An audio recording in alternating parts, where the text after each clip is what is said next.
UP में कल चौथे मरहले के लिए वोटिंग होगी। 9 जिलों की 59 सीटों पर वोट डाले जाएंगे। 624 उम्मीदवारों की किस्मत का फैसला कल उत्तर प्रदेश के अंदर होगा। वोटिंग के लिए हिफाजत के पुख्ता इंतजाम भी किए गए हैं। बड़ी खबर इस वक्त की आपको बता रहे हैं, उत्तर प्रदेश में कल चौथे मरहले के लिए वोटिंग होगी। 9 जिलों की 59 सीटों पर कल वोटिंग है। 624 उम्मीदवारों की किस्मत का फैसला कल होगा। आपको बता दें कि वोटिंग के लिए हिफाजत के पुख्ता इंतजाम किए जा रहे हैं। तो उत्तर प्रदेश सियासत से जुड़ी बड़ी खबर, सियासी जंग उत्तर प्रदेश की जारी है। चौथे मरहले के लिए कल वोट डाले जा रहे हैं। उत्तर प्रदेश में 9 जिलों की 59 सीटों पर वोटिंग होगी और 624 उम्मीदवारों की किस्मत का फैसला होगा।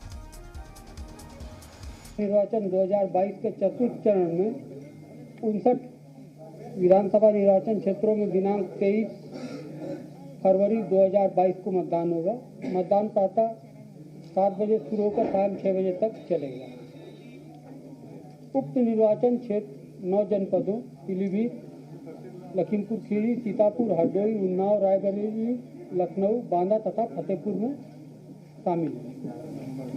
भारत निर्वाचन आयोग के निर्देश के क्रम में मतदाता पहचान पत्र के अतिरिक्त जो 12 अन्य विकल्प पहचान पत्र दिए गए हैं, यथा आधार कार्ड, मनरेगा जॉब कार्ड, बैंक डाकघरों द्वारा जारी किए गए फोटो पासबुक, श्रम मंत्रालय की योजना के अंतर्गत जारी स्वास्थ्य बीमा smart card, driving licence, PAN card, NPR के अंतर्गत आरजीआई द्वारा जारी किए गए स्मार्ट कार्ड, भारतीय पासपोर्ट, फोटो पेंशन दस्तावेज, केंद्र राज्य सरकार लोक उपक्रम पब्लिक लिमिटेड कंपनी द्वारा अपने कर्मचारियों को जारी किए गए फोटो सेवा पहचान पत्र और सांसदों, विधायकों, विधान परिषद के सदस्यों को जारी किए गए सरकारी पहचान पत्र, यूनिक डिसेबिलिटी आईडी कार्ड, सामाजिक न्याय एवं अधिकारिता मंत्रालय भारत सरकार द्वारा जारी, ये मतदेय स्थलों पर मतदाताओं की पहचान किए जाने हेतु मान्य होंगे।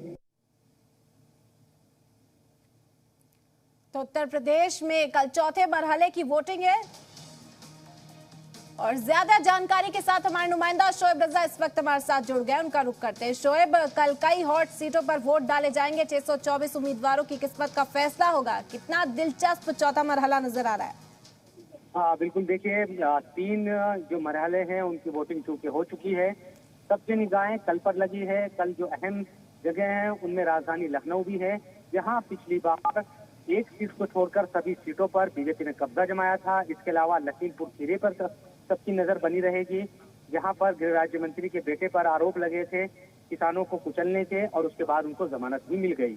ये इसके अलावा भी तमाम जो जिले हैं उन पर भी निगाहें बनी रहेगी। रायबरेली में भी कल ही वोटिंग होनी है। क्या कांग्रेस का जो आखिरी गढ़ है, उसको रायबरेली कहा जाता है क्योंकि जो सोनिया गांधी है वहां से सांसद भी है, तो उस किले को बचाने में वो कामयाब होगी या नहीं। जबकि अदिति सिंह जो उनकी विधायक की सदस्य, वो बीजेपी में शामिल हो चुकी है और उससे वो चुनाव भी लड़ रही है। ये तमाम जो चीजें हैं कल बड़ी इन तमाम सीटों पर देखना दिलचस्प होगा कि जो वोटर है वो किस तरफ जाता है। और एक अहम बात ये भी है कि 3 चरणों में एक जो रुझान है वो देखा गया है कि समाजवादी पार्टी या गठबंधन लगातार ये बात कहता रहा है कि इन तीनों चरणों में उसको बहुमत हासिल हुआ है। तो कई जानकार इस बात को कह रहे हैं कि उनको बढ़त हासिल हुई है। इस तरह के कयास उनकी तरफ से लगाए जा रहे हैं। हालांकि बीजेपी भी ये तमाम दावे करती रही है, लेकिन जो 4th और 5th जो फेज है उन पर जो रणनीतिकार है उनकी निगाहें बहुत ज्यादा लगी है। वो इस वजह से भी कि उससे कहीं ना कहीं एक अंदाजा ये तय करने में आसानी होगी कि दरअसल जो प्रदेश की जनता है वो किस तरफ जा रही है। क्योंकि एक रुझान या कहें कि जो कार्यकर्ता बूथों पर रहते हैं उससे एक अंदाजा ये हो जाता है कि सरकार का, आवाम का जो रुख है वो किस तरफ है।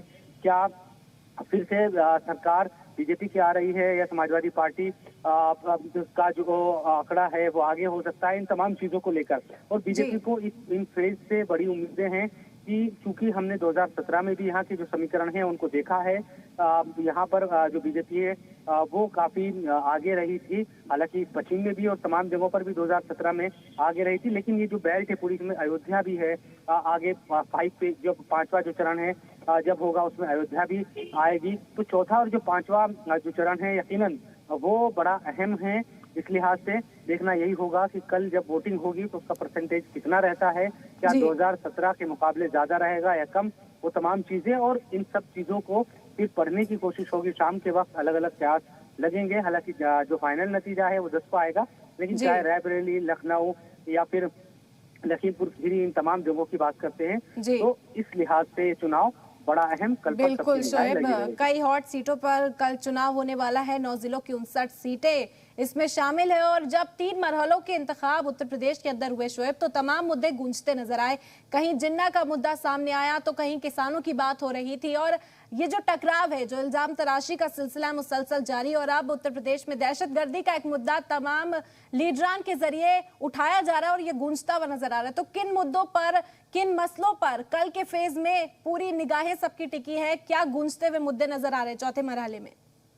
देखिए, मैं आपको बता दूं कि हमने खुद भी सहारनपुर से हमने इस तरीके से शुरुआत की थी, जो फर्स्ट नंबर की विधानसभा है, और सेंट्रल यूपी में इस वक्त हम खुद मौजूद है, लखनऊ में मैं इस वक्त मौजूद हूँ।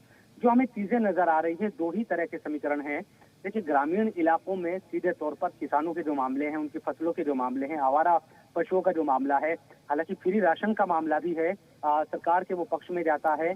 तो इन तमाम चीजों को लेकर बात हो रही है। शहरी इलाकों में जो आपने जिस तरह से कहा, चाहे वो जिन्ना हो, हिजाब हो, चाहे वो हम दूसरे मुद्दे देखते हैं, आतंकियों का जो मुद्दा है, आतंकवाद का इन दिनों वो गरमाया हुआ है। तो इन तमाम चीजों को लेकर वहाँ चर्चा जरूर होती है। लेकिन अगर हम ये कहें कि जो प्रभावी तौर पर जो लोगों को लोग जिनके बारे में बात कर रहे हैं, आप नौजवान से जब बात करते हैं तो वो रोजगार की बात करते हैं, तो वो कई तरह के जो सवाल है वो सरकार के पूछते नजर आते हैं। कई लोग ऐसे हैं जो इन तमाम चीजों पर विपक्ष से सवाल करते हैं, चाहे वो जिन्ना हो या इन तमाम शब्दों को लेकर। तो ये तमाम मुद्दे गूंजते हुए नजर आ रहे हैं, रोजगार, महंगाई और कई मुद्दे हैं नौजवानों से जुड़े, किसानों से जुड़े, जो चौथे मरहले में भी गूंज जिनकी सुनाई दे रही है। बहुत बहुत शुक्रिया शोएब खास बातचीत के लिए।